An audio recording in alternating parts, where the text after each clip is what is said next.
This is Common Sense Radio. Straightforward and no excuses. All right. Come on now. This is the Steve Gruber Show.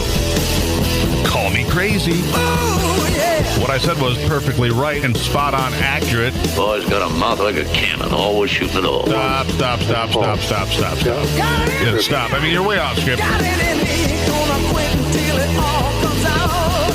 Hey, boy. Been a long education. Yeah, you know, it's not cynical. It's common But my sense. homework is Pay attention to me when I'm talking to you. I'm gonna rock the nation. Rock the nation. Genuine, accountable, and raw. Here is Steve Gruber. All right, and welcome to it, my friends. It is Monday, and it's going to be a busy week, to say the least. We've got so much to cover this week. Have to keep your spend. Super Tuesday tomorrow, of course. Super Tuesday. We have primaries in numerous states tomorrow, including Texas. It's the one chance for Ted Cruz to hang on and survive. So I'm trying to figure out here what I missed, because I'm a little confused. I am completely confused because I heard something, and now we have to revisit it. On Friday, I was listening to a little presser with Donald Trump, right? And when I listened to it, he was asked by a reporter about David Duke. David Duke, the Louisiana Republican politician, who was also the former leader of the Ku Klux Klan. And apparently somebody's alleging that David Duke has endorsed Donald Trump. And he said, I don't know anything about it. I disavow it, okay? I watched him shoot it down immediately. And yet this story somehow got legs. And people like Marco Rubio and Ted Cruz are accusing Donald Trump of not disavowing the Ku Klux Klan. I'm like, I watched it happen. I'm confused. So we need to go to the tape of a follow-up during an interview with Jake Tapper on CNN. Trump was asked about it again. I mean, this was on Friday, and so on Sunday, he's asked about it again by Jake Tapper, because the Anti-Defamation League is calling for the candidate to disavow support from David Duke, which I heard him do on Friday. I'm a little confused. Let's go to that tape. It's clip 5. Clip 5, let's go and see what Donald Trump is doing about disavowing alleged support from David Duke. Go. I want to ask you about the Anti-Defamation League, which this week called on you to publicly condemn unequivocally the racism of former KKK Grand Wizard David Duke, who recently said that voting against you at this point would be treason to your heritage. Will you unequivocally condemn David Duke and say that you don't want his vote or that of other white supremacists in this election? Well, just so you understand, I don't know anything about David Duke, okay? I don't know anything about what you're even talking about with white supremacy or white supremacists. So I don't know. I mean, I don't know, did he endorse me or what's going on? Because, you know, I know nothing about David Duke. I know nothing about white supremacists. And so you're asking me a question that I'm supposed to be talking about people that I know nothing about. But I guess the question from the Anti-Defamation League is, even if you don't know about their endorsement, there are these groups and individuals endorsing you. Would you just say unequivocally you condemn them and you don't want their support? Well, I have to look at the group. I mean, I don't know what group you're talking about. You wouldn't want me to condemn a group that I know nothing about. I have to look. If you would send me a list of the groups, I will do research on them. And certainly I would disavow if I thought there was something wrong. But you may have groups Klan? in there that are totally fine, and it would be very unfair. So give me a list of the groups, and I'll let you know. Okay. I mean, I'm just talking about David Duke and the Ku Klux Klan here, but I don't know. Honestly, I don't know David Duke. I don't believe I've ever met him. I'm pretty sure I didn't meet him, and I just don't know anything about him. Okay, so he didn't flat out disavow it there, but he doesn't, you know, you can accept that or not. But my concern is that how desperate are the established Republicans to rid themselves of the idea of Donald Trump and the idea that he could soon be the party's nominee for president. I mean, trying to link him to the Ku Klux Klan is such a desperate, nakedly desperate move to me. I mean, what's going on when adults actually grab a hold of a nonsensical notion about a discredited Klansman that hasn't even been in the news for, 25 years? Who cares what David Duke does? I mean, this is the best you've got. Again, I watched this during a press event last Friday, and Trump said, I disavow it, okay? That was Friday. That should have been the end of it for me. But it seems to me the media, including CNN, are in on the fix as well after listening to that. Hammered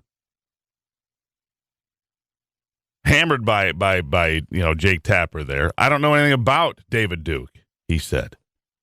Fair enough. And I'm not a Donald Trump apologist or anything of that nature. It just seems to me pure foolishness. Apparently that wasn't good enough, by the way, to put this to an end. Both Marco Rubio and Ted Cruz in their respective campaigns would like to keep this idea alive as long as possible heading into Super Tuesday tomorrow. My immediate question is, what does it say about those two? If you're going to peddle this idea that Donald Trump is somehow in bed with the Ku Klux Klan, really?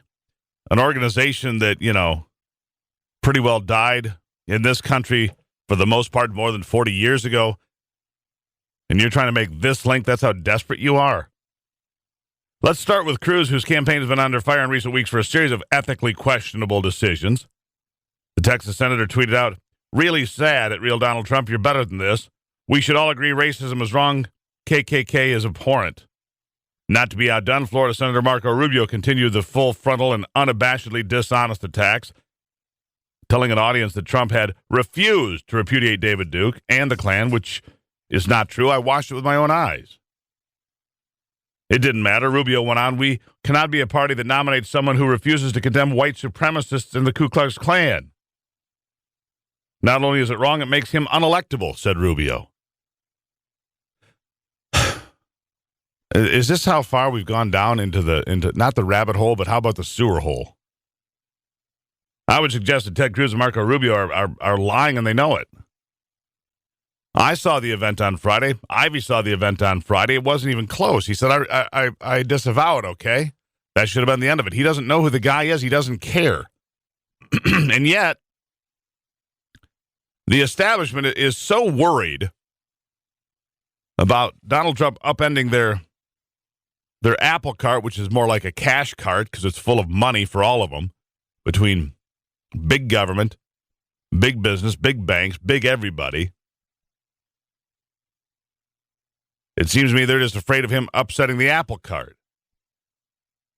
It's the kind of straightforward Washington insider lying that makes so many Americans flat out enraged. It's the kind of business as usual BS that I think will keep pushing Trump to the front of the Republican field. If this is really the best they've got to fight back, they've got nothing. And I look at that and I say, no wonder people are looking to outsiders this year in the election. I mean, seriously. That's what you've got. Meanwhile, some big endorsements for Donald Trump. We'll talk about that after the break. Plus, of course, tomorrow's Super Tuesday. Hillary Clinton coming off a huge win in South Carolina of something like 50 points. We'll talk about what we've got on tap for today. Big show today, big week ahead. We'll talk racism, by the way, with Lisa Durden here a little bit later in the program. She's the one that told us on the last time she was on that Abraham Lincoln owned slaves. Hey, only the best for you, my friends. It's Monday on the Steve Gruber Show.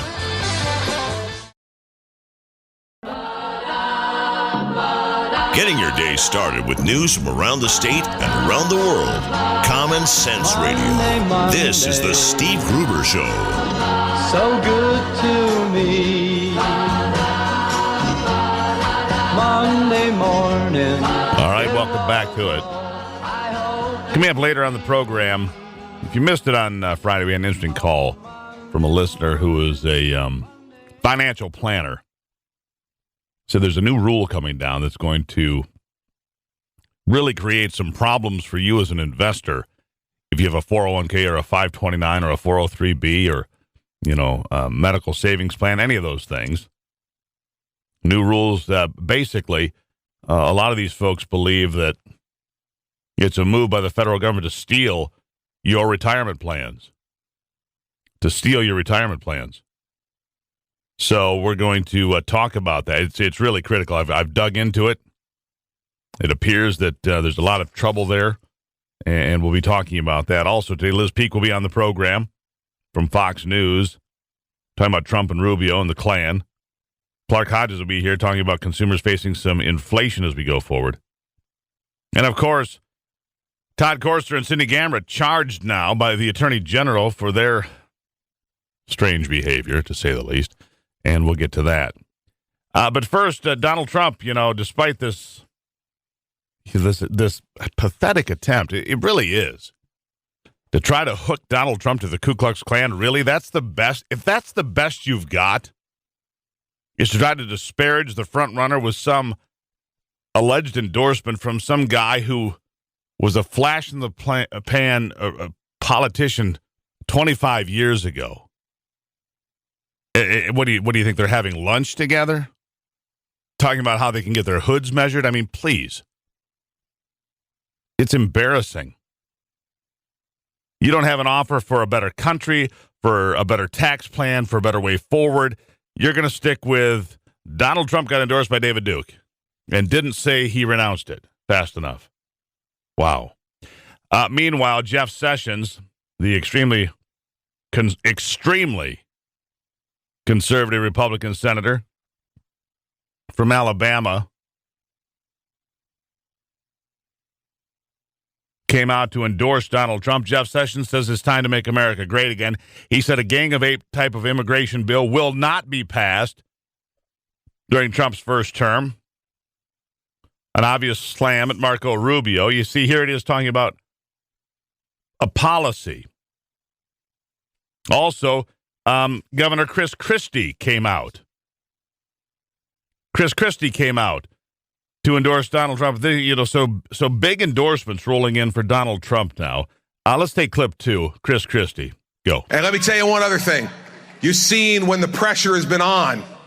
When the pressure's been on, Donald Trump, like it was Thursday night in those debates, he stood up like a man. He fought back. He fought hard. And that's the way he'll fight for you. And then when the heat was on Senator Rubio in those debates, you saw what happened. He melted. He melted. But I will address, little Rubio. This guy has a fresh mouth. He's a very nasty guy. And I actually thought that Ted Cruz was a liar, but Rubio is worse. I mean, he's worse. And I must tell you, one of the reasons I love having Chris, and Chris called me a couple of days ago, said, you know what you have is a movement. I've never seen anything like it. He said, and he's a pro. He's one of the real endorsements that I wanted. And he called me. I would have called him. I was sort of like getting ready to call him. And out of the blue, Chris called.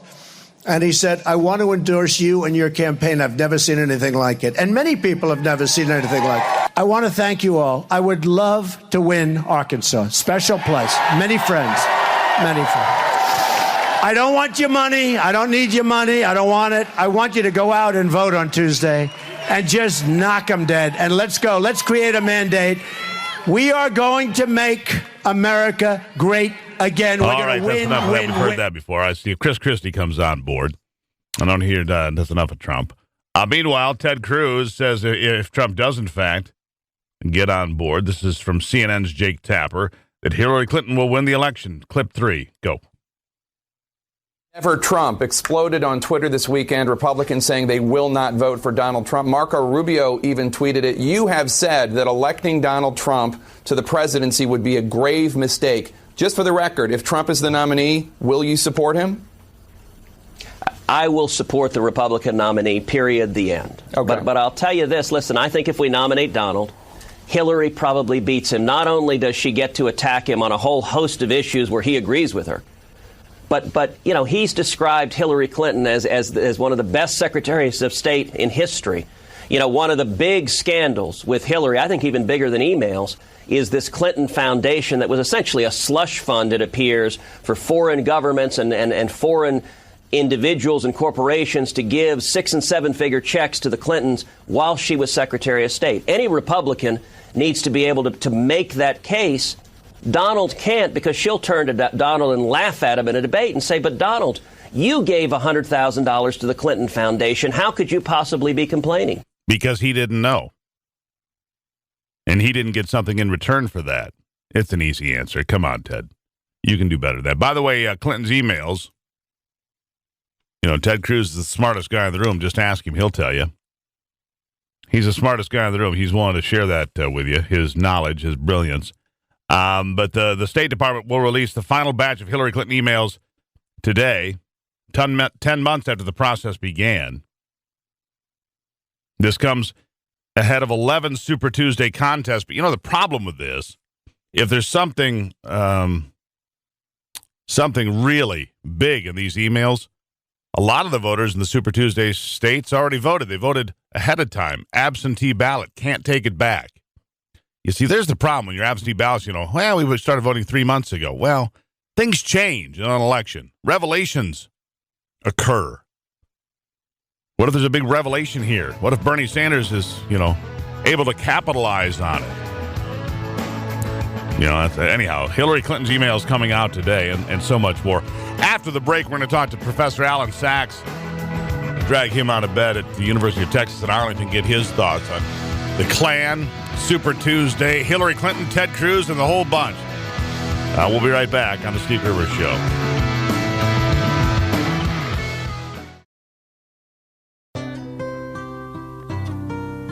The Steve Gruber Show, American Values with Midwestern Common Sense. Just yesterday morning, they let me know you were gone. Suzanne, the plans they made put an end to you. All right, welcome to it. I walked out this Monday, the 29th of February. 29th of February. So,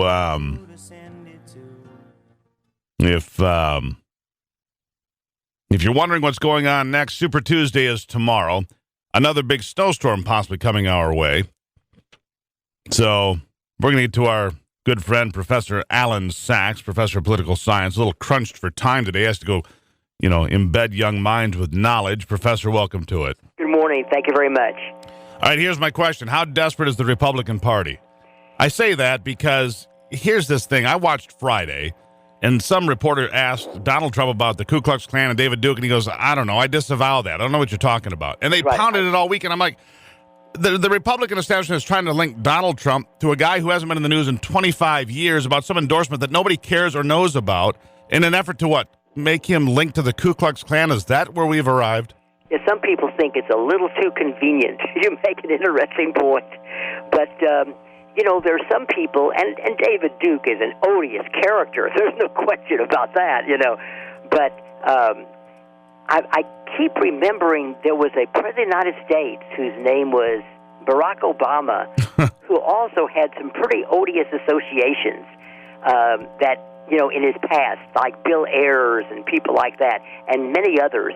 And it just seemed to slip right through. Nobody seemed to care about it, Yeah, exactly. I think he said something like, I didn't know him, and I didn't have anything to do with him, and that was it, and it was gone, But I think they're trying to derail Donald Trump. Some people sort of smell a setup. Other people think that Donald Trump was just, dumb, literally in doing this. He talks so fast, he shoots at the hip, and that got him into trouble this time. He does shoot at the hip. There's no question about that. Well, wait, how did he get himself in trouble? Here's what I don't understand. Because the only time that I saw it, and I must be missing something here, because the only clip that I saw, Ivy and I are watching, and he says, I don't know anything about that. I disavow it, okay? That was on Friday in the middle of the day. Right. I disavow it, okay? That should be the end of it. I think the interview that probably started him, getting him a little bit of trouble, was a Sunday morning interview. Right, but my point is, why are they still talking about it? Well, it's Donald Trump, and they want to derail him. There's nothing to talk about. He said, I disavowed. Okay, that was on Friday. That's right. But on Sunday, they're still talking about it. That's right. They want to derail him. There's no question about that. Some people want to derail him. I don't know who they are, but they want to derail him. And frankly, this may be it. Because, as everybody knows, if the media grabs something and keeps pounding on it, it can have an effect. And I think this is the possibility of having an effect. It'll be interesting to see if the polls begin to bring him down.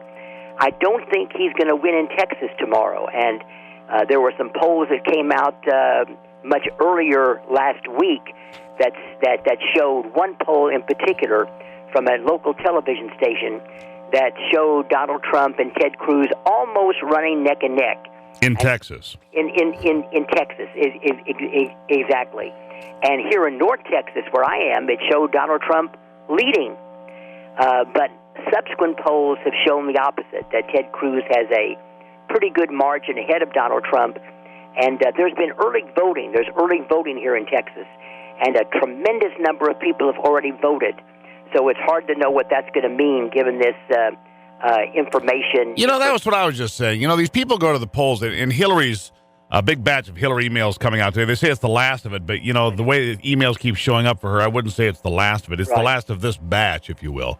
And if there's something, you know, a big revelation in her emails, it'll mean nothing. It'll mean nothing because, well, it'll mean nothing for all the people that voted early. What if there's something big in there that really irritates Democrats? Right. I do not like early voting, and this is a pretty good example of it. I do not like early voting.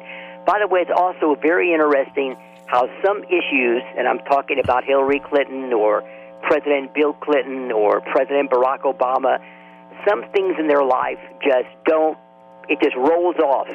Or, which is even more interesting, they asked people going into the polls about Mrs. Clinton, is she honest, is she trustworthy? And so huge amounts, say 70, 80% say, no, she's not, you know, and yet they vote for her. It is a strange kind of a deal we have in regard to who we like and who we dislike. I've always believed that if you like somebody, it doesn't matter what they do. I did hear, you know, I think that it says, I'll be honest with you. I think that for Marco Rubio, who has really been, you know, pushing this narrative about the Klan, I'm like, what do you think, that he's out having lunch with David Duke and, you know, sizing up his cap? I mean, seriously. Well, and I think it says more about Rubio and Cruz that they would want to push this narrative than it does about Donald Trump. I don't think that Rubio and Cruz had much to do with it. No, I'm just talking about the responses that were published. Right. You know, saying that people that, you know, don't immediately endorse such things are not electable, says Marco Rubio. Sad. And here's Ted Cruz says, really sad, Donald Trump, you're better than this. We should all agree racism is wrong. KKK is abhorrent. I mean, really?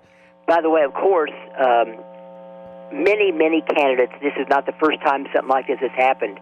I'm going all the way back to people like Barry Goldwater, who was certainly absolutely no racist whatsoever, but they tagged him with that. They tagged him with it, and it hurt him. There's no question about that, you know.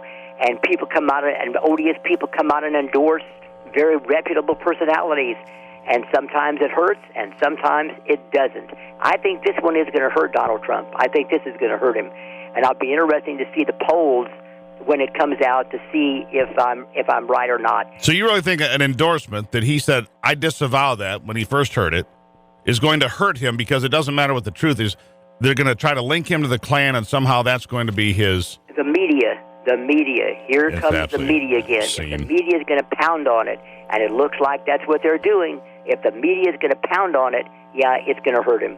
That's that. You know, and this is why people are sick and tired of the whole process. People are smart enough to know better that Donald Trump, who has worked with a variety of different people, that's right, men, women, different countries, different backgrounds, right, everything else is being, you know, tagged with this. I mean, find something legitimate, boys and girls. That's right. Don't play in the sewer, because that's all they're doing. They're not doing, like I said earlier on the program here, they're not going down a rabbit hole. They're going down a sewer hole, and everybody stinks. David Duke is a real creep. There's no well, yeah, question. I get that, but when was the last time David Duke was even in the conversation? 25 years ago? That's right. I think I saw him on television about a year and a half ago, talking about some subject, and he was just absolutely, completely ridiculous in what he was saying, you know, and I think most people got it.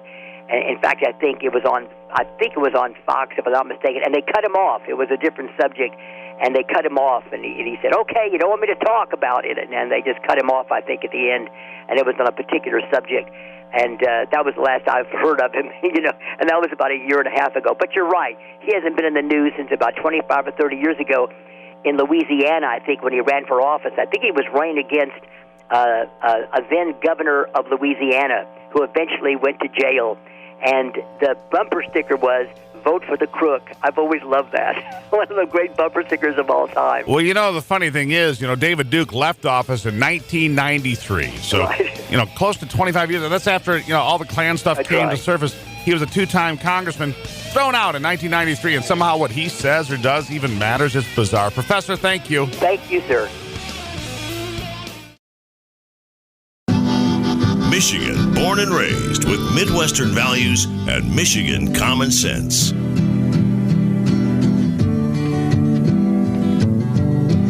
I wanna live, I wanna give. I've been a miner for a heart of gold.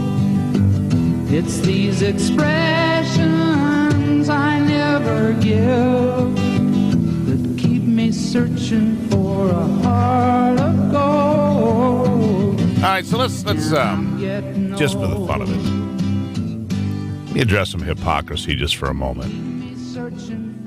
All right, let me just address some hypocrisy on this. First of all, this Klan story has no place. But if you are going to be forced to hear it, at least understand that Senator Robert Byrd of West Virginia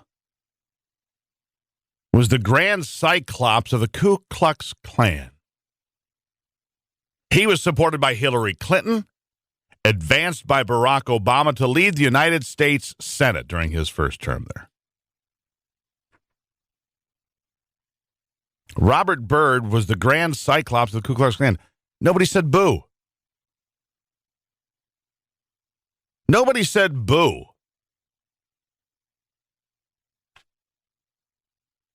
Harry Truman was a member of the Klan. President Harry Truman was a member of the Klan. He was president of the United States. He joined the Klan not as a young man, when he was 41 years old and a judge.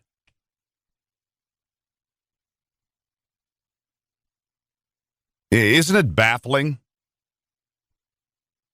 Isn't it baffling?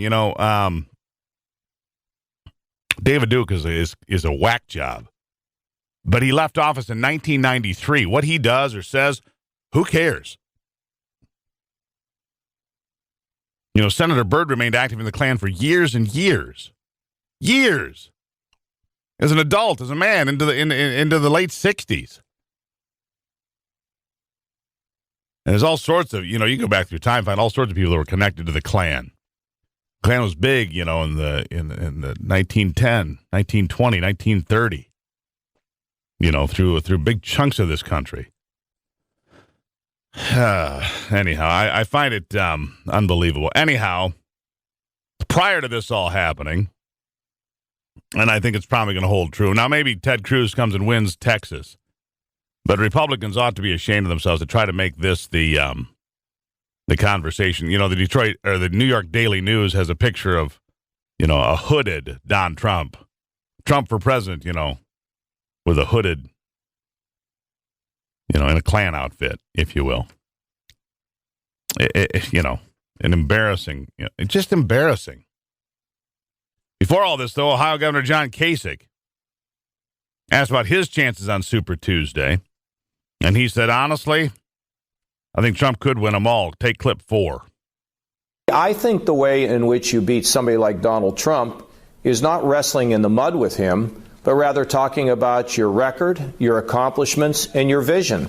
I mean, I think people get elected president on the basis of record, accomplishments, and vision. Why would you not think that's on the who way can to beat shout the Donald loudest? Trump? Governor, we've had 4 contests now. Why would you think that approach is the way to beat him?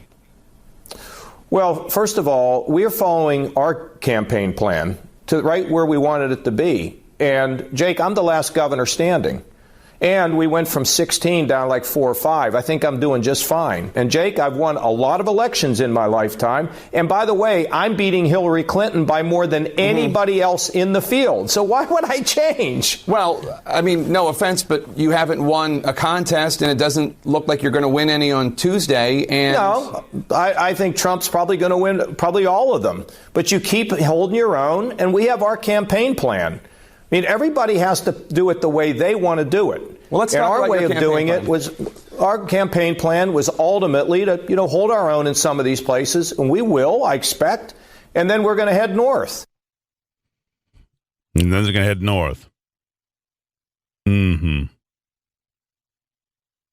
Should head north. So there you have that. It's John Kasich, and I don't know about what he was talking about being Hillary Clinton. There might be a poll out there that shows that, but Governor Kasich is going to stick around until he gets into, obviously, his home state of Ohio, Michigan on a week from tomorrow, March the 8th. But I am still hung up on this whole thing with Robert Byrd. He was put forth, Robert Byrd. He was a member of the Klan. He was a member of the Klan. He said it was from tunnel vision, and an immature outlook. He was a member of the Klan into his later years.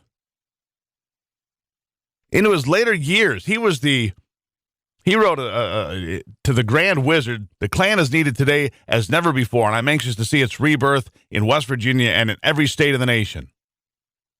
However, when running for the United States House of Representatives, he announced after about a year he became disinterested in the Klan, quit paying his dues. So I don't know what to tell you about it, but he was the Grand Cyclops or something like that. And he was put forth by Barack Obama to be his Senate leader in 2009 until his death in June of 2010. Exalted Cyclops. That's what exalted Cyclops. He won unanimously to that position. So isn't this a bit, good Lord, disingenuous? Anyhow, it's confusing, man. I mean, is that really where we've gone in politics? To try to besmirch, go after Trump for doing shady business deals, for going bankrupt, for being a loudmouth, for saying inappropriate things, fine. He's bombastic, he's a loose cannon, fine. He's worse. Call him, say he's a, fill in the blank. But to try to win by besmirching his image because he was endorsed by somebody nobody even cares about, who left Congress 25 years ago. Really? No wonder everybody hates politics, for God's sake. It's revolting, frankly. 52 after.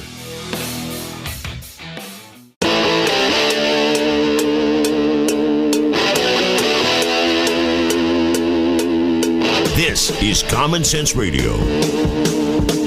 Straightforward and no excuses. All right. Come on now. This is the Steve Gruber Show.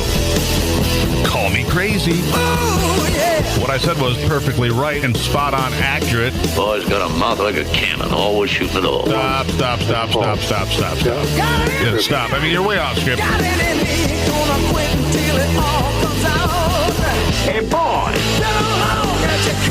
Yeah, it's not cynical. It's common sense. Pay attention to me when I'm talking to you. I'm gonna rock the nation.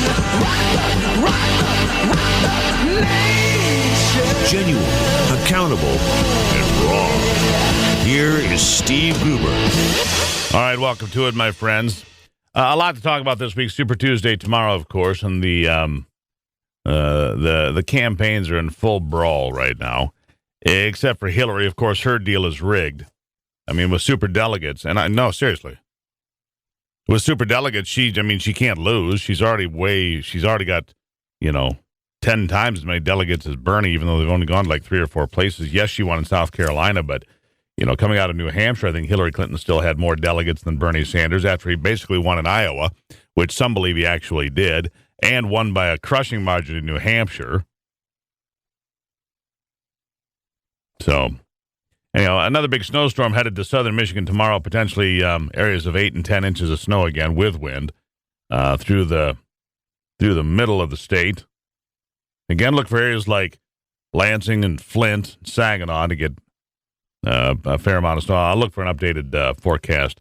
That could start with some freezing rain later today into a more of a winter storm for tomorrow. So we'll talk about that by tomorrow. Now, this is something I want to bring to your attention because we had a caller here last week who brought this to my attention. I had heard a bit about this.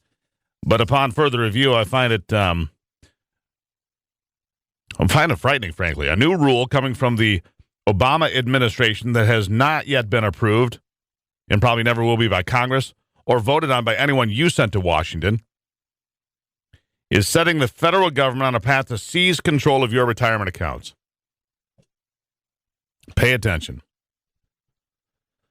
I have been talking in depth with certified financial planners, and they say the new fiduciary rule from the Department of Labor is so onerous, it will likely drive tens of thousands of those folks that help you with your 401k and so forth out of their jobs and leave consumers with, well, especially those that have smaller plans and, and down on the bottom, they'll have no one to talk to. In the end, many in the financial industry that I have found believe this is exactly the plan.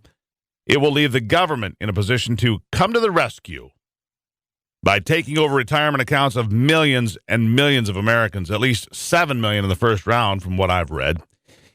In effect, they will be nationalizing the retirement savings of just about everyone along the way, and that's the plan. You see, if they make it too hard for the planners and set the rules too high and rules that you can't meet, well, these guys just can't get it done. They're trying to steal your money. We're the government. We'll take over. We'll be okay. Nationalizing the retirement savings of you and I and everybody else. The plan of Obama is to drive financial planners like myself out of work and allowing them to swoop in and take control of everyone's 401k, 529 college savings plan, 403bs, and more, said one longtime professional who I talked to, who asked to remain anonymous. I believe it is so radical that he's moving it late in his final year to get away with it. The move would put the government in charge of your money, all of it. It would also set the government up to help itself to your money because they would simply transfer your money into other accounts if they thought that was appropriate. Now, why would that happen? Well, try this on for size. We're $19 trillion in debt. Right? We're $19 trillion in debt. The big campaign cry this year from the Democrats, from the left, from the socialists, income inequality.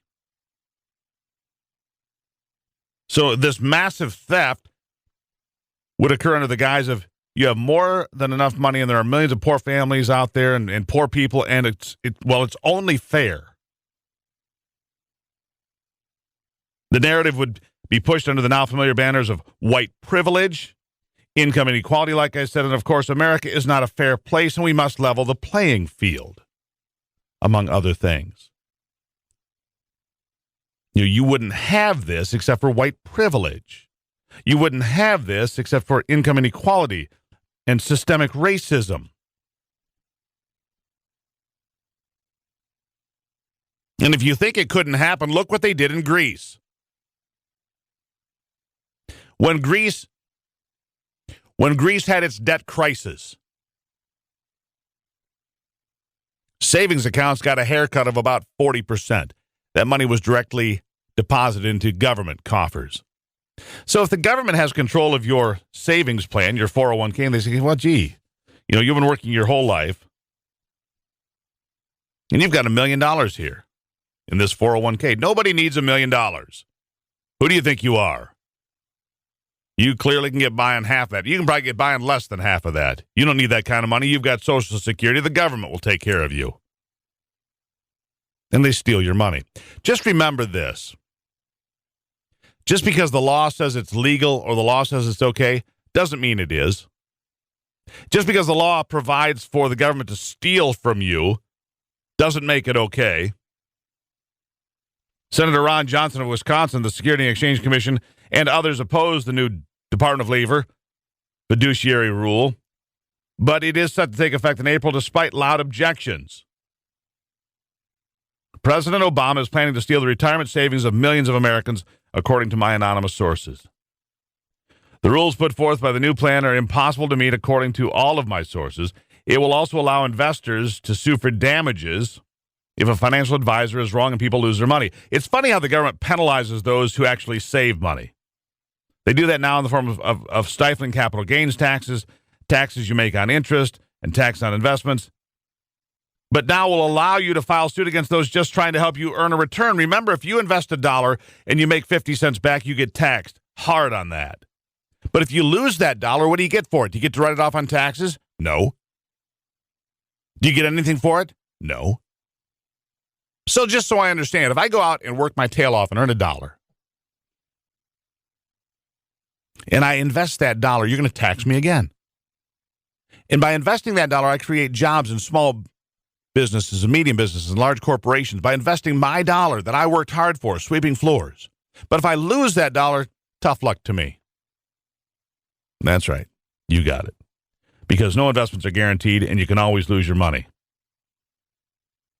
But losing your money isn't always acceptable in a Marxist mindset of Washington. No, not if if you're not too good about your decisions, you never actually went to college, you dropped out of high school, you've made a lot of really poor decisions, and and now you're broke, and you're 51 years old, and you're in terrible health because you've decided to treat your body like an amusement park for 51 years. And you smoked and you drank and you did all these crazy things. Your body's in disrepair and you don't have any money. And that guy down the street, he's worked hard and he's got $1 million. He doesn't need $1 million. Get your pitchfork. You must speak up now. You must contact your senators and your members of Congress. This rule will take effect in April if you don't get something done now. And trust me, the government's long-term plan is to take control and nationalize your retirement accounts. 401ks, 529s, 403bs, all of it. This is a very big deal. You have been warned on the Steve Gruber Show. Covering Michigan and the world from his bunker below the bridge. Here is Steve Gruber.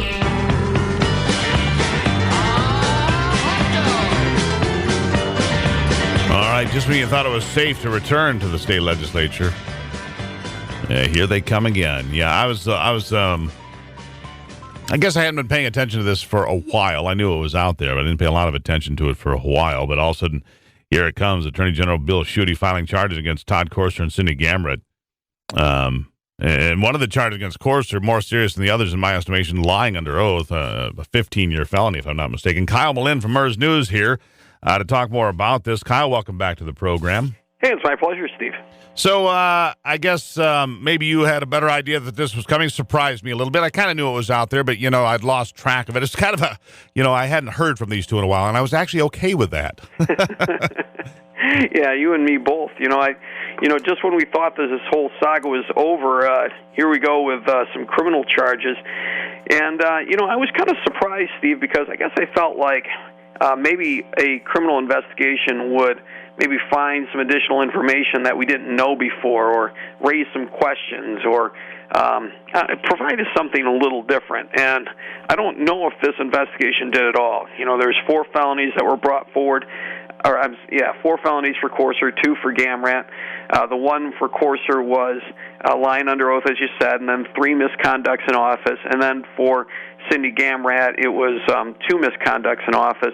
And it seems like a lot of the focus is on authorizing their staff to sign a something called a blueback. And for your listeners' benefit, a blueback is what you put in that ultimately becomes a bill. And if you want to sign your name or co-sign a bill, then you have to personally sign your signature on this blueback if you want to co-sponsor a bill. And apparently, they told their staff that they could sign their own name. They could sign Todd Courser. They could sign Cindy Gamrat because they weren't in a position to do it at that exact moment. Now, apparently that's a no-no, and for that they're getting hit with some felonies. And apparently Courser got caught up in a word salad at that special House committee, and so they're going to try and hit him on that. And so I questioned this, if it was overkill, when I heard about it, and I haven't had a chance to speak with the Attorney General yet. Hope to sometime in the next couple of days, but it seemed like it was like, listen, they both left office, they've both been thrown out, they've both been humiliated, and if Todd Courser knowingly and planned to lie under oath, okay, let's go after him. But the misconduct things, I mean, let me ask you, Kyle, don't you think the staff members probably sign all sorts of things that officially they're not supposed to? you would kind of think, in this era of term limits where you got new people cycling in every 6 years or less in some cases, I think some oversights to the rules probably happen on a not so seldom basis. I think we just kind of get back to the regular problem with Todd Courser and Cindy Gamrat is that they just weren't liked at all by their colleagues, and so they just weren't cut a lot of slack. And there was probably some things that they did that we don't know about that maybe didn't, rise to a criminal level, but I just think that in a way they were outcasts. They kind of made themselves outcasts, and I think that they just set themselves up to get picked on. It's almost, but you make a point there with Kyle Malin here from MERS News. They kind of came in with that mindset, though. We are going to be rebels. We're going to fly against the grain. We're going to, make noise, and they did, and they made a lot of enemies in the process. Now, making enemies in politics, is that reason enough to have felony charges filed? I think that's a very fair question to ask. I mean, I'm not going to state an opinion on that, but I think it's a fair question to ask. I mean, are these felony charges at this point really necessary? They've also got some civil charges against them as well. These whistleblower charges by the former staff, I find personally more interesting just because it goes down to, what did they tell the Speaker's staff? When did they tell him that? And they were raising red flags about these two as far back as January of 2015 when they took office. So I find that part a little more fascinating. And maybe there's nothing to that either. Maybe the Speaker's office has basically said behind the scenes from the get-go that Ben Graham and Keith Allard, that their word can't really be trusted either. So I don't know. But I think you and I are on a bit on the same page. I think we thought this whole thing was over, and we were kind of happy for it. And this kind of as a warmed over meal.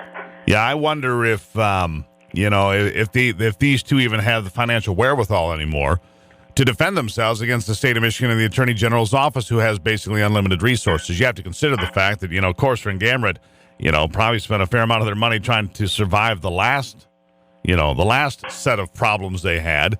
Hiring attorneys to battle against the Attorney General, you'll be bankrupt. It'll be over. So you got a choice. You want to be bankrupt or you want to go to prison? Yeah, and see, that's the human element, too, that you got to think about. I know from talking to Cindy Gamrat, at least, last time I talked to her was last month, and she didn't have a job at that point. I mean, she was trying, but obviously this whole scandal has tainted her name, and no one's really all that excited to bring her on board. So, you got that aspect, and, you saw the 2020 episode, and, her relationship with her husband is strange, to say the least, and yet she, she doesn't have money for an attorney. Now, she found one. The attorney from Allegan put out a statement on Friday that said that these charges were completely ridiculous and expected to fight them tooth and nail. I don't know if he's doing this pro bono. Obviously, Todd Courser's an attorney. It's never really a smart idea to represent yourself, but if he doesn't have the cash to do it, that's a possibility. But you bring up a good point. Yeah, I mean, resources. And Courser's business, where he's an attorney and a tax consultant. I mean, that's taken a hit. So, these people are already pretty much ruined as far as their professional life and their personal life right now. Is this piling on? That's what I'm asking. Yeah, that's a good question to ask. Is this piling on? There really is only one person that can ask that. Maybe there's something really that we haven't heard yet that's really important from Bill Schuette. But Kyle Malin, thank you for the conversation. Yeah, hey, it's my pleasure. There you have it. Kyle Malin, editor of MERS News, and he's always got his finger on the pulse of what's going on. It is Monday here on the program. We'll be back in just a moment on The Steve Gruber Show. Taking a closer look at the stories that affect you most with a big dose of common sense. Waking up and got to be who stepped across the line. When the lights watch it took control, the first one of its kind. So listen to your... All right, welcome to it. 33 after the hour. Super Tuesday on tap for tomorrow, and a lot of heavy weather could be spreading across the country as well. So turbulent weather and turbulent politics all mixed together in one dynamic stew for tomorrow. Liz Peek here, columnist for Fox News. Liz, welcome back to the program. Good morning. Thanks for having me. So it looks like Cruz might likely win Texas, but that'll be about it. But my first question, before we get anything else today, is politics so tawdry that they have to dig out the corpse of David Duke 25 years later to try to make this some sort of political statement? I watched this on Friday, all right? I saw Trump say, I disavow this. He just waved it off. They're still talking about it on Sunday. He disavowed it Friday. End of conversation to me. And yet Cruz and Rubio are doing everything they can to put a white hood on the guy. I'm like, what are you doing? Well, look, I think Cruz and Rubio are pretty desperate at this point, and they're trying to dredge up absolutely everything and anything that could make voters doubt the Donald. I mean, that's really where we are, because for months they've let this engine roll forward, and Trump is it's like a snowball. He's just gained more and more followers, more press time, more enthusiasts. His crowds are bigger. And so finally now they both realize, okay, guess what? It's not going to happen. He's not going to drop out. Remember, for weeks, if not months, people kept saying, well, when's he going to drop out? And this is when he was already leading in the polls. It was really nuts. Yeah. And so now I think people are kind of concerned that, he's going to be the nominee unless we do something really drastic here. And a lot of people legitimately, I think, are wondering if this guy should be president. I mean, everyone's talking about what the establishment thinks. I don't even know who the establishment is. The truth is, a lot of people are concerned that a fellow who is so willingly in the trenches and in the gutter is likely to be our next president. And I think it is alarming. Well, some people say roll up your sleeves. People are tired of getting into the sewer. Yet here are Cruz and Rubio dragging around David Duke, who left office in 1993, and Rubio saying, he's unelectable because it makes him unelectable because we said it's wrong and he's unelectable. And Cruz is out there saying, racism is wrong, Donald. Really? This is how far you guys have stretched into the toilet in an effort to find a way to win. It's bizarre to me. It really is. And then the Democrats, what are you going to say? Well, that's horrible. You guys put Robert Byrd in charge of the United States Senate in 2009 and 10 with an African-American president, a guy that was the Grand Cyclops, for God's sake, of the Ku Klux Klan. I think you've got them there. There's no question. Yeah, I think I've got that one. But the truth means nothing to those folks. I mean, you know what? I think most Americans are going to be pretty happy when this is over, because I said this the other day to someone, and they disagreed with me, citing the Willie Horton ad, but I really don't remember ever such a degrading political contest as we are now witnessing. It really doesn't make anybody look good. There are no standards. There's no depths to which, look, they're on David Duke. Donald Trump can't stop talking about how much Marco Rubio sweats. I mean, seriously. Exactly. Who cares? It's pretty trivial stuff, right? And here's what's the bad thing is. There are a lot of real issues out there. There are a lot of things going wrong in the world that President Obama has not addressed. We need someone who's going to fix some of these things, not only domestically but overseas. And honestly, the way these clowns are all operating, it's hard to imagine which of those is up to the task. It really is it's a food fight with fecal matter. I mean, that's what it is. Meanwhile, though, you look off to the side, and there's John Kasich minding his own business, going about things. Well, who's going to win on Tuesday? Well, Donald Trump will probably win on Tuesday. I'm going to Ohio and Michigan. He still looks like the adult in the room. He does look like the adult in the room, and it's kind of interesting. I mean, he has sort of been able to stay above the fray. Donald Trump doesn't think he's worthy of attacking because his polling isn't very good. But, Kasich, what's likely tomorrow is that everyone's going to get some delegates because it's all proportionate primaries on Super Tuesday. So Donald Trump is not going to win tomorrow. He's not going to have so many delegates, I don't think, that the thing is over. And Kasich is just kind of hoping that everyone else trashes themselves so mightily that if indeed we get to a convention and nobody has the magic number, that he's someone that everyone can rally around. And honestly, the way this thing is going, you could almost imagine that more easily than Cruz or Rubio, rising above the fray here. I think those guys have hurt themselves. I understand why they've done this, engaged in this food fight. Rubio was made out to be a quivering nonentity, and he had to do something. Right. But it's pretty awful. It reminds me of my mother saying when I was a kid. It does. I'm serious now. Steve, don't lower yourself to their level. Exactly. I mean, that really is it, because once you've gone down and, And my father used to say, don't get in a pissing match with a skunk. Hello, Donald Trump. Seriously, because once you go to that level, you get soiled up yourself. And Without you're right. a doubt. Without a doubt. And I mean, who's not going to remember all these terrible charges that are flying back and forth?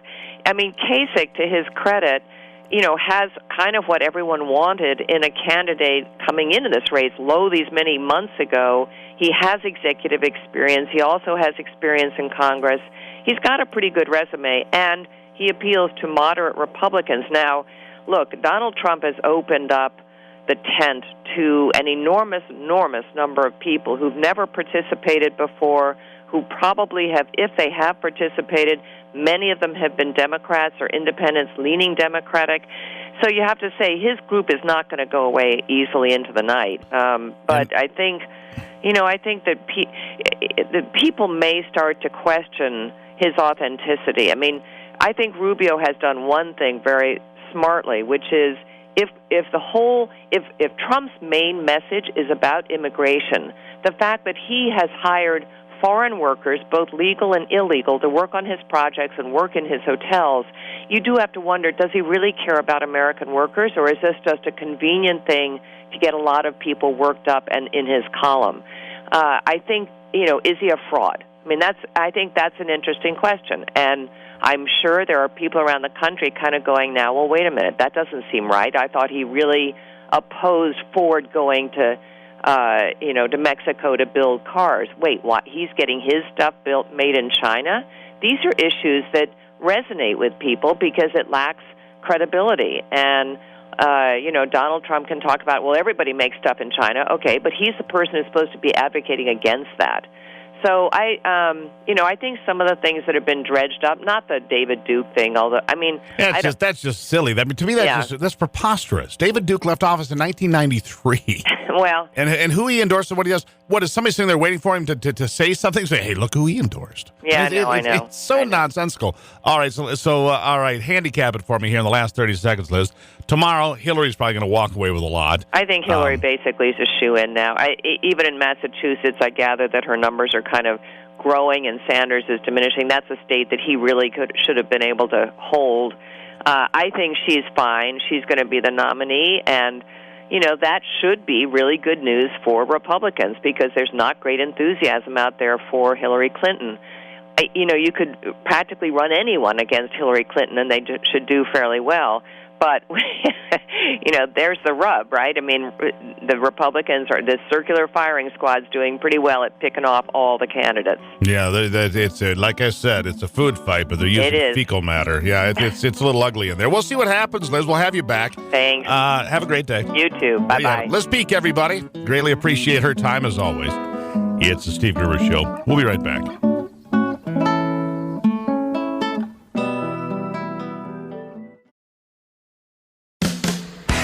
Delivering Michigan common sense with a big dose of truth and honesty.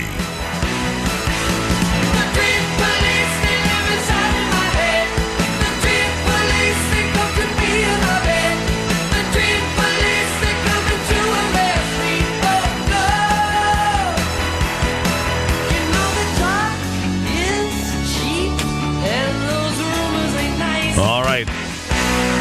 Let's take a little closer look at what John Kasich had to say. Because whatever we mention his name here on the program, it's like, well, he's for amnesty and he didn't do this and that and he's not conservative enough. Really? Do you remember, boys and girls, when Ronald Reagan signed a bill granting amnesty to about 3 million people? Was he a decent president? So if the only thing you're hanging your hat on is, well, he's for amnesty, did you consider the possibility that on this point maybe Rubio's not wrong? What are you going to do? Get cattle trucks and drive around and herd them onto it? Really? At what cost? Do you really think that's a plausible idea? I mean, if you do, give me a call, 888-900-9966. Tell me how that would work. How would you deport 12, 13, 14 million people? Exactly what would that look like? I'm not saying you're wrong. I'm saying show me how it would work. Explain it to me. Because I think it's going to be extremely difficult. Now, do I think people should be taken back to the border when possible and dropped off and sent back to where they came from? I do. But I don't think you're going to drive around in paddy wagons and pick people up, and ship them to the border. You need a lot of school buses, boys and girls, for 13 million people or whatever the number is. So let's see. By the way, let's see here. Yes, let's hear John Kasich, clip 4, talking about his chances on Super Tuesday. That's tomorrow. Go. I think the way in which you beat somebody like Donald Trump is not wrestling in the mud with him, but rather talking about your record, your accomplishments, and your vision. I mean, I think people get elected president on the basis of record, accomplishments, and vision. Why would you not think that's on the who way can to beat shout Donald the loudest? Trump? Governor, I mean, we've had 4 contests now. Why would you think that approach is the way to beat him? Well, first of all, we're following our campaign plan to right where we wanted it to be. And Jake, I'm the last governor standing.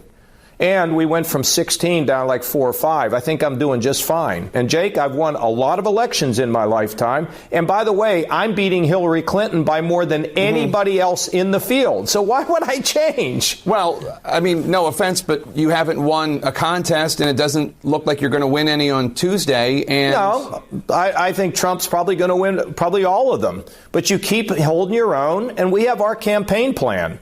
I mean, everybody has to do it the way they want to do it. Well, let's and talk our about way your of doing campaign it was our campaign plan was ultimately to hold our own in some of these places, and we will, I expect, and then we're going to head north. And then they're going to head north to Michigan, where we vote a week from tomorrow. In places like Ohio, I believe that comes up on the Ides of March, the 15th, a week later. So expect Michigan to get a whole lot of attention here in the next week. Michigan will have a whole lot of attention here in the next week as the campaigns come to town. And, of course, one of those stops for all the people on the left, of course, will be Flint, because the left wants you to believe that, the left wants you to believe not only does Donald Trump wear a Ku Klux Klan hat, but Rick Snyder probably does as well. Because he targeted Flint because they were poor black kids, and therefore he poisoned the water just to save a few dollars. If you believe that kind of gut-wrenching nonsense, you ought to look yourself in the mirror and find out what's wrong, because it just to believe such a thing is horrid. Anyhow, Michigan Governor Rick Snyder has authorized spending $30 million to help Flint residents pay for water bills amid the city's crisis with lead-tainted water. Snyder signed that legislation saying people shouldn't have to pay for water they actually cannot drink. Clip 6, go. So today we're talking about the water bill credit. I want to thank all my partners in the legislature for $30 million to apply this credit. And the concept is for the period starting April of 2014 through April of 2016, or whenever the water is deemed safe to come out of the tap. But that's the period we used to do this calculation. We did an analysis to say if you looked at the human consumption part of the water that people use, it's about half. And we rounded up to 65% to say, let's be safe. So the water you think you're using to drink, you'd use to cook, you're using for bathing, that's to say you shouldn't have to pay for that because of the perception and the issues with the water. Again, I always want to say, apologize to the people of Flint for what happened, and we're working hard to solve this problem, and each and every day we're making progress on solutions. There were red flags here in these emails, if you look at it, and beyond emails. We didn't connect all the dots that I wish we would have. That's where I'm kicking myself every day. I wish I would have asked more questions. I wish I wouldn't have accepted answers. So that's the whole point of this thing is I'm not going to have that happen again. Well, I appreciate people being frustrated. I mean, if you had to deal with bottled water and filters and you got bad weather to even say I got to go out and get water rather than take in my tap, that doesn't make you feel good. It can't. People work for me that let us all down. And I'm responsible for that, but I'm also responsible for hopefully asking the tough questions and helping find out where those issues could happen. So this is one case I didn't get it, Jim, in terms of finding all those threads and putting them together as fast or the way I would have liked to. Yeah, it didn't work out very well. That's for sure. Anyhow, it's become a campaign issue, as you well know. Big campaign issue, as you well know. And Governor Snyder, $30 million to pay for water bills. Now, isn't it interesting? I've talked to several people in Flint that said, a whole host of people are are behind on water bills. It probably had little to do with this, but hey, jump on the bandwagon and scream bloody murder and jump up and down and bam, get your water bills taken care of, and there you go. There you go. It's all done. All right, still to come, we're going to talk more about this whole ugliness of this Republican campaign heading down to Super Tuesday, which, of course, is tomorrow. Will Ted Cruz hang on? Will it be at the end of the road for Marco Rubio? Kasich says he's in. Trump, he's certainly in. And Ben Carson, well, his name's still on the ballot. Hasn't said no yet. It's the Steve Gruber Show. We'll be right back.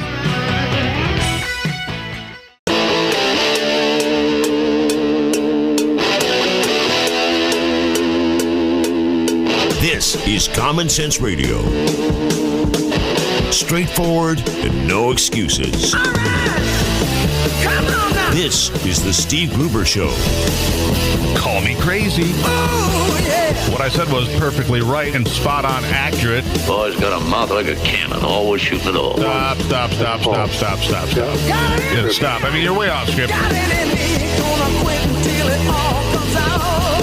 Hey, boy. Been a long education. Yeah, it's not cynical. It's common sense. Pay attention to me when I'm talking to you. I'm gonna rock the nation. Rock the nation. Genuine, accountable, and raw. Here is Steve Gruber. Welcome to it. Watching the forecast now for another big snowstorm coming tomorrow. I'm sure you're aware of this. Basically from, Muskegon to Benton Harbor, north of Saginaw Bay, all the way to Toledo, and the heavy bands in the middle, coming right across. Grand Rapids, Lansing, Flint, maybe a stretch there of, 100 miles wide of what could be fairly heavy snow, maybe 8 inches with wind. The snow that came last week, all that big dump is pretty much gone after temperatures in the mid-50s here last week. So we'll keep an eye on that as we go forward. Now, here in the next hour here on the program, Clark Hodges will be here to talk about how consumers can face an uptick in inflation. Things are getting expensive. What are you going to do to combat it? And then Lisa Durden will be here. She's been with us before. She's an African-American pop culture, political commentator, and civil rights advocate. Is Hollywood whitewashed? Is her question today. She's also going to have to explain to us how she said the last time she was here that Lincoln owned slaves. She did. I didn't make that up. Yeah. Oh, don't worry. We've got the tape. We'll ask her. We'll get her input on that. So Lincoln owned slaves, So we'll ask our progressive friend how she arrives at that conclusion. We'll probably also get a chance to ask her about, the desire to tie Donald Trump now to the Ku Klux Klan, which is revolting, frankly, but it's what's going on.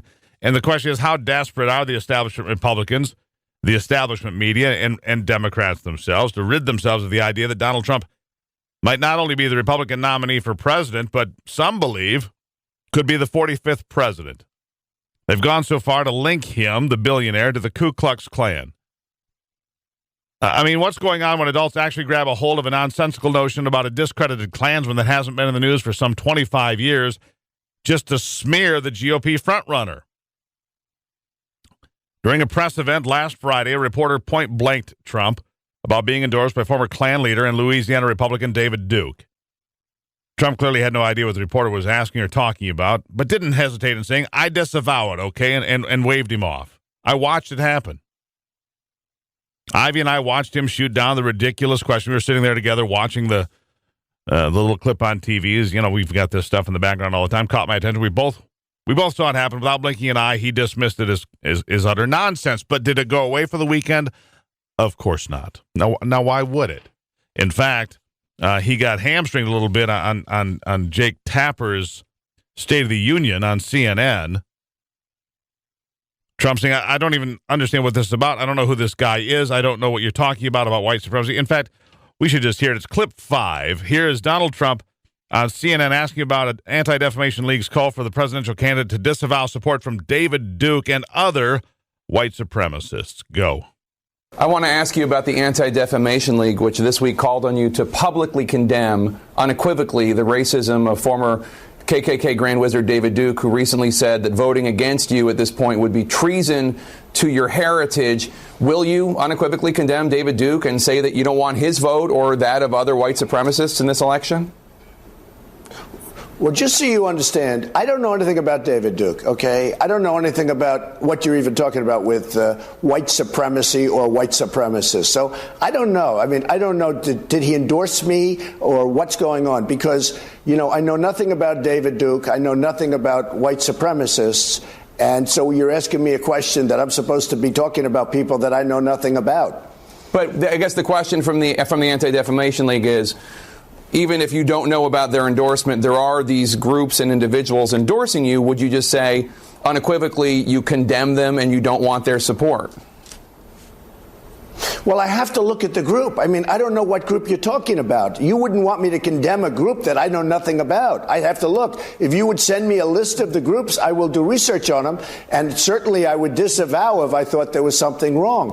But you may have groups in there that are totally fine, and it would be very unfair. So give me a list of the groups, and I'll let you know. Okay. I mean, I'm just talking about David Duke and the Ku Klux Klan here, but... I don't know. Honestly, I don't know David Duke. I don't believe I've ever met him. I'm pretty sure I didn't meet him, and I just don't know anything about him. Yeah, I don't know anything about him. Yeah. Here's the thing. I would be shocked, as would you, if you're a thinking person in 2016, to believe that Donald Trump has any sympathy, empathy, or connection to the Ku Klux Klan or any other such organization that openly advocates the hatred of blacks or Jews or those of other cultures. I just, come on. This is where we've gotten ourselves into, and this is why people are just so sick of it. But apparently, Donald Trump, saying that he disavowed it on Friday and saying he doesn't know what this is all about, wasn't good enough for Ted Cruz. He tweeted out, "Really sad, Donald Trump, you're better than this. We should all agree racism is wrong. KKK is abhorrent." I'm not sure that's what he was asked, but okay. And then Marco Rubio, of course, desperate to find something to hang his hat on, said this: "We cannot be a party that nominates someone who refuses to condemn white supremacists and the Ku Klux Klan." And then went on to say, not only is that wrong, it makes him unelectable. I would suggest that Ted Cruz and Marco Rubio are pretty well lying. And they know it. They don't believe that Donald Trump has any connection to the Ku Klux Klan or sympathy for the Ku Klux Klan. The Klan, for God's sake. What are there, like 25 of them left in the country? We're talking about a group that is the fringe of the fringe. Seriously. We're talking about a group that's the fringe of the fringe. And David Duke left office as a congressman, run out of office in 1993.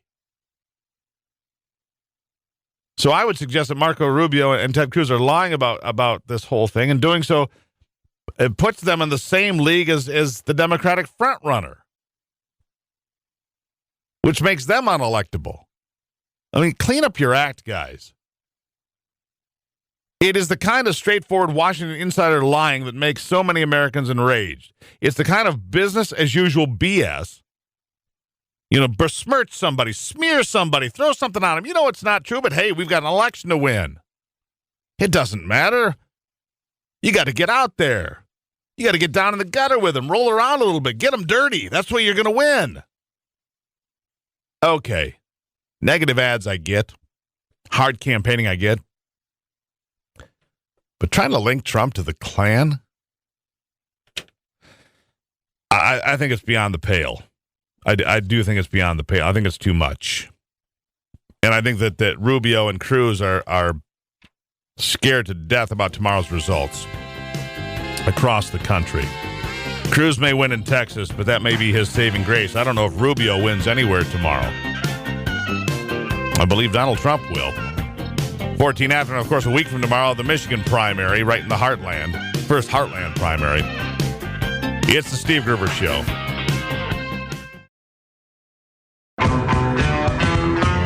Genuine Michigan common sense on display every day. Sheepdog. after. It's Monday. This hour of the Steve Gruber Show brought to you by the Michigan 529 programs, making sure your kids and grandkids get the education they need. To learn more, go to savewithmi529.com. That's savewithmi529.com. Federal Reserve Chair Janet Yellen and her colleagues, this from Bloomberg, getting exactly what they wished for, just faster than they expected. The price of goods and services rose in January from December 0.3%. They had pushed costs up 1.7% over the past 12 months. They're trying to get to 2%. They say that's the healthy sweet spot for inflation, which I guess I didn't realize there was a sweet spot for inflation. But I'll bet our next guest, Clark Hodges, knew that. He's a financial strategist. Clark, welcome to the program. I cannot tell a lie. I did not know there was a sweet spot. I didn't either. I've never heard of such a thing. I remember growing up watching Walter Cronkite tell us about inflation, and I always got the impression it was a bad thing. Well, and I'm no economist, okay? So I grew up with a father that said you have to beat inflation with your investments, and that's all I know about. That's right. Yeah, inflation. That's what you I have was to told. Beat inflation. And between 1900 and 2000, or, pick a century in there, inflation over a century was about, 3.6, 3.8% per year over 100 years on average. So if we're at 1.7%, I would think that was a good thing because I don't know any better. But I also know that wages have stagnated. So if inflation's going up half of what it has historically over the last century, but wages aren't increasing, I think it would help keep people buoyant. At least that's my idea. Well, in my opinion, people listening to this right now need to understand what they're saying. Okay, who cares, inflation? But the reality is, you just said, wages are staying flat. Okay, they're not going up as much. So you, as an individual, need to understand that the goods and services that you're buying today, in 5 and 10 years from now, will cost more. The same exact service will cost more. Therefore, as you go through life, you need to have investments that will beat inflation. And you don't necessarily need to judge it on a 1 or 2 year time frame. You need to judge it on a 5 and a 10 year time frame. Because we all know, no matter what the economy is doing today, or what kind of recession we go through, good or bad, and then if we do go into one this year, goods and services are going to cost more today. The car you're driving today is going to cost more in 5 years. The car you're driving today is going to cost more than that in 10 years. So if you plan on buying a car, going on vacation, buying airline tickets, and all that kind of good stuff in the future, you need to have some of your money invested in the market to beat inflation. Yeah, well, that's right. You want to be in it. So let me ask you about something else about the market, because there are all these things out there, Clark, and I'm sure you see this as much as everybody else. These doom and gloom predictions about the market in 2016. There's going to be this massive correction because there hasn't been a proper correction in longer than it should have been, I suppose. Is that something that concerns you this year? No, and I don't know what market they've been covering, but let me tell you something. There's been a massive correction. If you look at this market from August until today, there's been a very swift pullback, slow and steady bleed of this market, where you could say there's segments of the market that are in a bear market. Small caps are in a bear market. So having said that, you don't need a market to crash for there to be a pullback or a bear market. A lot of people are waiting for a one-day crash, like 1987 or something like that. Right. That may not happen. If you remember back in August, I believe it was the 28th, I'm not sure, but we had a stock market that within 3 minutes of opening was down over 1,000 points. That's the kind of thing that goes on nowadays because there's so much computer trading, but you have these flash crashes, and then they recover back up because computers kick in the buy orders. But this has been a bad year, no doubt about it, and it could end up being a good year. I'm very optimistic about that. But I think there's sometimes the market looks forward and sees something down the road it doesn't like, and I could guess what that might be. I don't know. It could be worried about the election. It could be worried about the real economy job numbers, because those are not real, what we're reporting every month. Those are not real numbers. Those are cooked. And so maybe there's going to be something to pay for that. The jobless numbers are cooked is what you're saying. Yeah. Yeah, that's exactly right. Because, something else going back to when I grew up, and I think it was changed in 1996, we always use the U6 numbers for unemployment, which today stand at about 10%, by the way, which is a much more accurate reflection of unemployment in America. It's certainly not 4.9%. Listen, we've got 95 million Americans out of work, not participating in the job force, that are able-bodied and of the proper age. So we know there are 95 million people, Americans, not working, and they want us to believe that we're at 4.9% unemployment. 4% is technically, statistically, full employment. I mean, come on. We're being handed a pile of steaming garbage. No doubt about it. We're being handed that pile on that issue. We're being handed that pile on the effects of Obamacare. Obamacare is crushing people. It is crushing people. Not only are they paying a penalty, like you and I, but it's preventing employers from moving their businesses forward and hiring people. And that is a fact, but yet nobody will report the fact that this is the main ingredient in why the economy's not kicked in. When oil prices are where they are, it's because Obamacare is killing our economy. United Healthcare lost over $1 billion in 2015, the nation's largest healthcare provider as far as insurance goes. United Healthcare lost $1 billion, more than that, last year alone. How long do they stay in the game? I'll give you 20 seconds for the last word. Well, I guarantee you, if a Republican gets elected, the stock market will roar because we all know they're going to repeal Obamacare. At least they say they are, right? Hopefully they do what they do. Once they do that, once a pro-business person gets in there, the economy will hum. And believe me, this economy will have that. I hate to say it because people hate the term, but the trickle down will work. When you have good businesses and good communities, those communities benefit. Those communities prosper. Their parks are in good shape. Their charities are funded well. It's because their businesses are prospering, making money, and employing people. Clark Hodges, always a great conversation. Thank you. Thank you. Yeah, Clark Hodges, good friend of the program here for years now. It's the Steve Gruber Show. The Steve Gruber Show. American values with Midwestern common sense.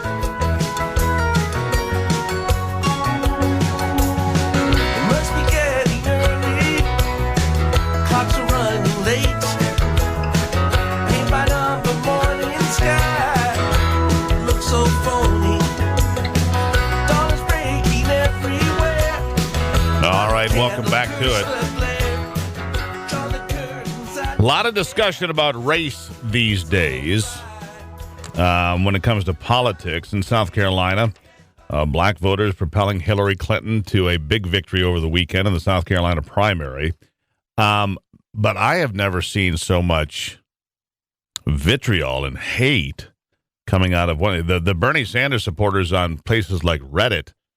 They're just ugly, angry about the black voters supporting Hillary. It's a little rough. And then, of course, you got Donald Trump being linked to David Duke, which is bizarre and a farce. I believe David Duke hasn't been in the news since 1993. But here to join me to talk more about this is Lisa Durden, African-American pop culture, political commentator, and civil rights advocate. Lisa, you've been on this program before. Welcome back.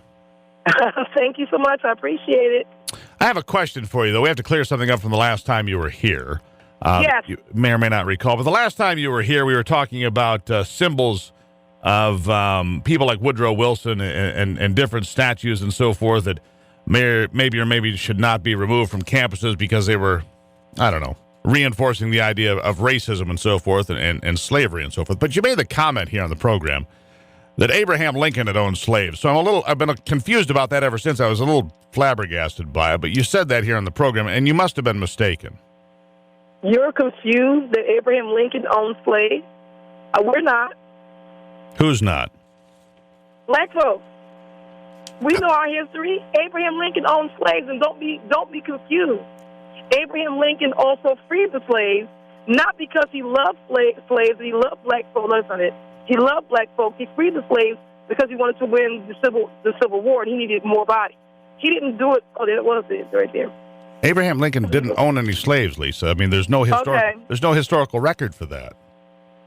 Okay, so you want to tell me there's no historical record of slavery back when we didn't have good records, and then I'm supposed to go with what you just said because you don't have any records. So we like paperwork, don't we? Well, we've got copies of speeches from the 1830s, the 1840s, the 1850s, and when he released with the Emancipation Proclamation, brought slavery to an end after 80 years in America.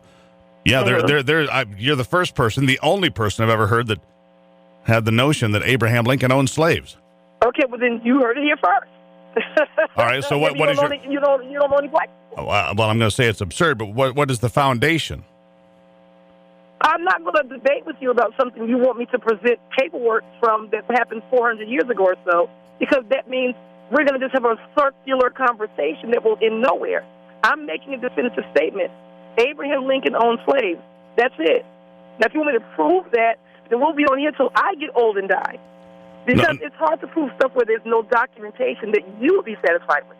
I don't think there's any documentation anybody would be satisfied with. Blacks are fine. No, you mean whites? We're fine with it.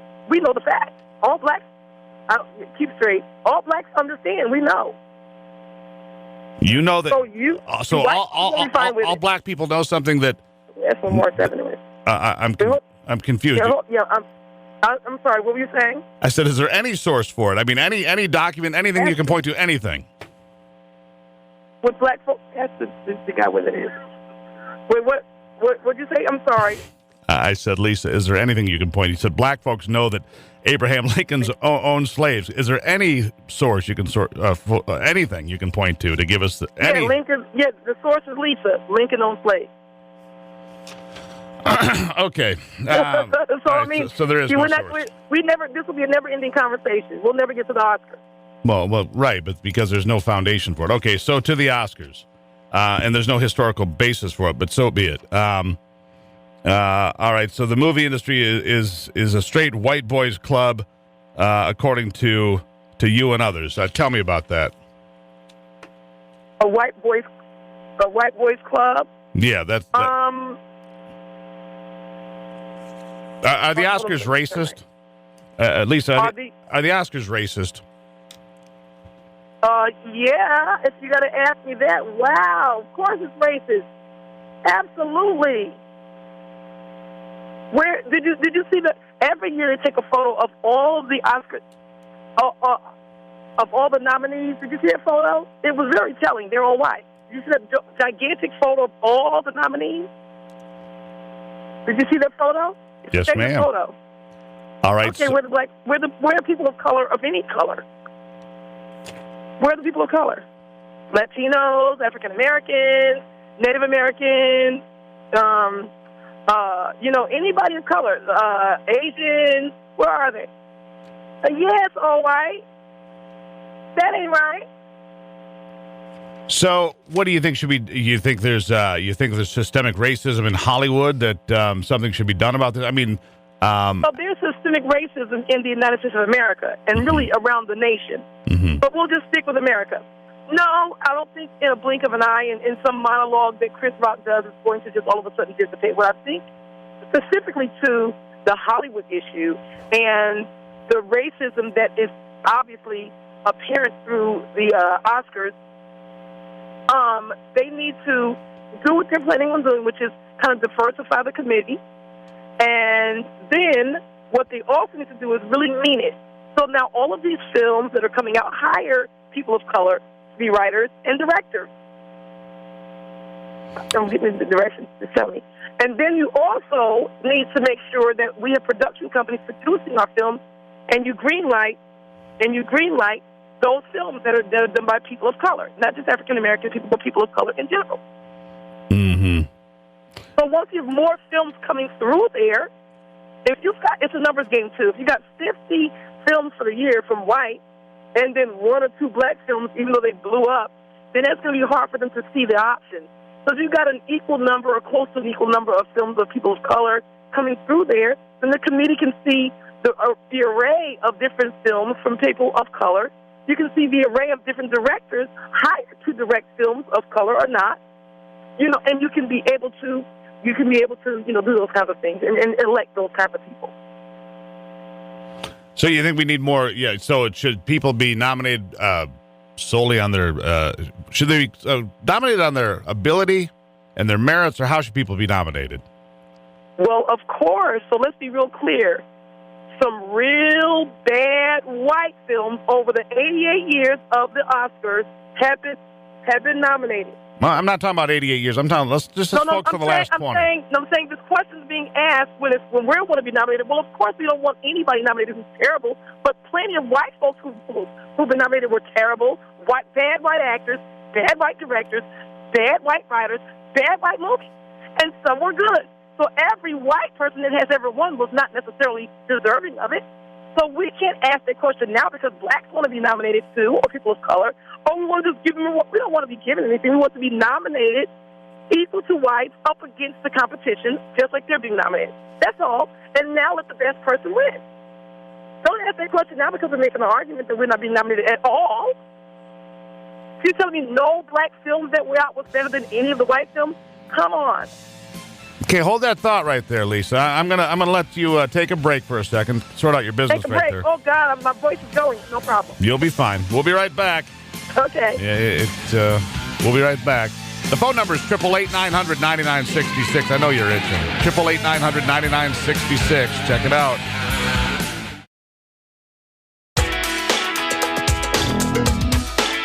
Keeping you in touch with Michigan and the world.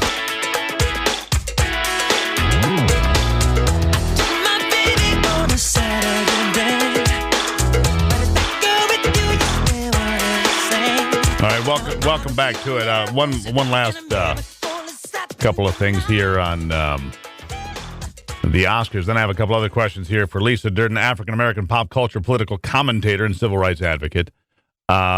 Lisa, do you know the first African-American to win an Oscar?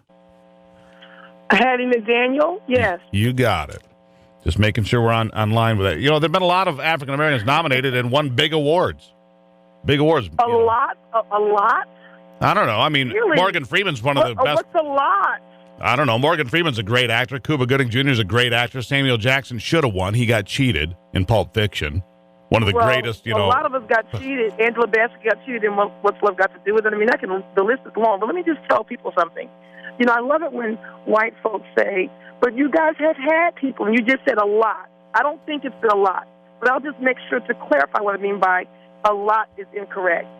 Every single time after the hashtag Oscar so white folks said, but you know, they can list some names. If you can list names of African American people who won awards, that's exactly the problem. Can you list every single white person who's gotten an award for 88 years? Can you list them all? I don't know if I could name. I don't know if I could name five on either side. That's a lot. Because it's a lot. I don't know if I could name five on either side. To be honest with you. But what I'm saying, to say you just named 2 or 3, you can't even name all the white folks who've gotten awards at the Oscars for 88 years. That goes to show you the disparity. When you can name the blacks, that's the problem. You can name them on one hand. All right, so let's shift Maybe gears two. for a second. Let me ask you this. When it comes to Super Tuesday tomorrow, a lot of Bernie Sanders supporters are accusing... Say that again? Oh, crap. Yeah. What were we saying? I said coming up tomorrow, Super Tuesday, and a lot of Bernie Sanders supporters coming out of South Carolina saying that the black voters are voting against their own self-interest by voting for Hillary Clinton, saying that she is pandering to black votes when the Clintons have done little or nothing to help the black community over their time in office in different times. Who do you support for president, Bernie Sanders or Hillary Clinton? Well, I'm on the fence, but I was leaning toward Bernie a bit, but I'm still undecided, so I'm going to be watching the debates and reading up on what their platforms happen to be and make that final decision. But I'm liking him more than her. And I will say this about the voting. I'm not dogmatic about voting. I'm not dogmatic about the presidency or policy. So I feel like this. I mean, he's a politician, so he's got to say what he's saying because he's running against the person. But Lisa Durden doesn't feel that a person has to vote for who you want them to vote for whatever reason. So if people want to vote for Donald Trump, I'm not going to get angry because guess what? Those who vote for people who I don't vote for doesn't take my power away from voting. So I go behind that curtain and I vote for who I want. I'm not dogmatic. I'm not going to go, oh, you voted for Donald Trump, I'm not your friend. It doesn't matter to me. We all have the right to vote, and we all need to go in there and do our job. And when the smoke clears, we'll find out who's the president. We'll find out who's nominated to run for the office on both sides, and we'll just see what that does. So I'm not thinking that the black folks who supported her are wrong. That's what they wanted to support. Although I may not support her. I may not. So is America still a racist place, Lisa? Yeah, I mean, and racist in what way? Of course it is. Unfortunately, of course it is. However, I do not think it's to the point where, it's hopeless and we can't make any moves toward a better situation for everybody. But I just think if we can honestly admit that without having a war and without individuals feeling like, it's an insult to them because we're raising the issue that is a fact, then we will not move forward. People go, well, I've been on many shows. Why are you pushing your blackness on me? A white man told me, why are blacks pushing the word black on them? Because he doesn't see color. Come on, idiot. You look at me, I'm black. Why is it that I can't even name myself? You're telling me to stop calling myself black? Oh, good. But didn't America elect a black man to be president not once but twice? Well, I'm going to go in the front, yeah. Didn't America elect a black man twice, back to back? One black man who was the 44th president of America. 44th president. So in 176 years, we had one black man. Please stop it. In 176 years, we had one black man. 5. We'll probably stay here for the other 5. 176 years, so we have one black man in almost 200 years, and we're going to think that there's no race issues. The black president even said on a radio interview, he said, just because you don't say the N-word anymore doesn't mean that there's no racism still here. Even he himself said it. So, stop. All right. We get one black president, and all the white folks say, see, we had a black president. Oh, black president. Can you name all of the presidents right now that have been going on for 176 years? No. You probably can think of it if you had a week to think of it, but it's too many of them. Actually, I can name one black president. I can name them all, but that's okay. That's not important. But you get the point. I do. All right, Lisa. I can hear you're busy. I appreciate your time. And I'm out in the streets. All right, that'll give us something to talk about. Have a great rest of your day, Lisa. Thank you. There you have it. Okay. I'm just going to let that digest for a second. Apparently, we've been a country for 176 years, and 400 years ago, Abraham Lincoln owned slaves. I mean, I let her have her piece. Fair enough. Is there racism in America? Sure there is. She's right about that. And she likes Bernie Sanders. But isn't it a little baffling that somebody wants to tell you about history and tell you about their position and how things should be and so forth, doesn't even know enough about American history to tell you when Lincoln was, in office, or that, we've been a country for a lot more than 176 years. Isn't that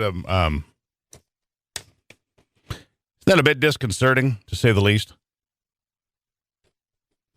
The phone number is 888-900-9966, 888-900-9966. And you wonder what we're teaching people. What are we teaching people in general?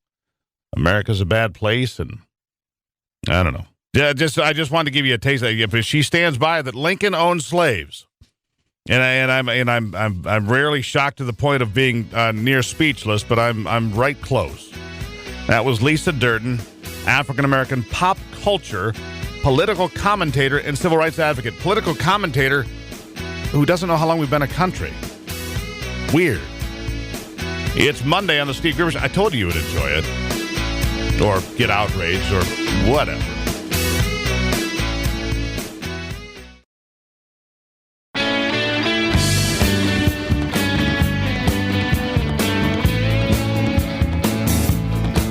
So Chris from Boyne City asks, is his pop culture activist a job?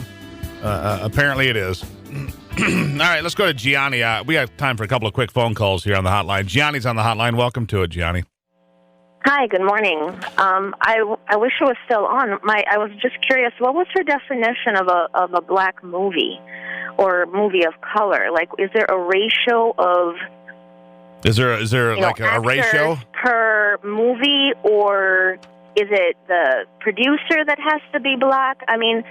It's really, really getting fine-lined. And the second thing is when you look at the number of actors who actually won awards that are black, the ratio compared to the white it completely mirrors the population ratio of 10, 11%, whatever it is nowadays, black and white. So right.